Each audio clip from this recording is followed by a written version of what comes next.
Dobar dan, danas ću vam govoriti o tome koji laptop odabrati u 2020. godini, uzimajući u obzir različite potrebe, ali i da bude za svačiji džep. U 5 minuta ću odabrati 4 modela različitih cena.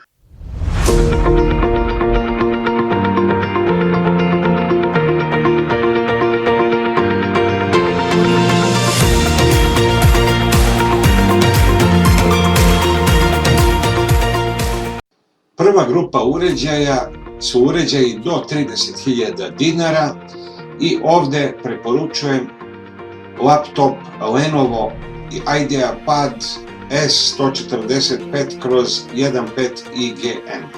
Specifikacija ovog uređaja je takva da on može da posluži kako za multimediju, tako i za Office. Uređaj je dosta solidan, dosta brzo radi. Procesor je sa 2 jezgra DDR4 memorija i izuzetno brz SSD hard disk koji je možda 128 GB samo, ali je to sasvim dovoljno za instalaciju i rad Windowsa 10.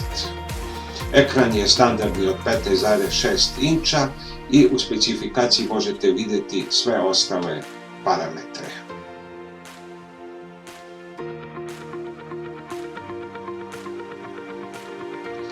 U drugu grupu uređaja svrstao bih uređaja od 40 do 60.000 dinara i tu imamo Lenovo V145-15AST.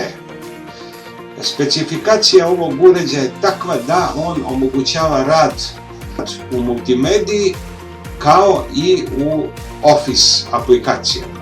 Procesor Dual Core, frekvencija je 3,1 GHz, DDR4 memorija 8 GB, SSD disk Samsung 256 GB i ekran 15,6 inča. Najtoplija preporuka za one koji hoće nešto brži uređaj.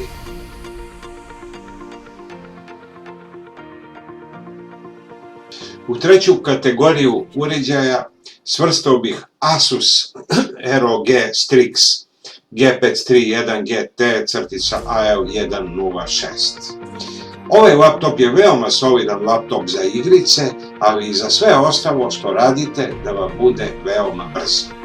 Specifikacija: procesor Intel Core i5 sa 4 jezgra, količina memorije je 8 GB DDR4 sa mogućnošću nadogradnje čak do maksimalnih 32 GB RAM memorije. Veoma solidan i brz SSD disk od 512 GB i grafička kartica nezavisna Nvidia GeForce GTX 1650 sa 4 GB GDDR5 memorije.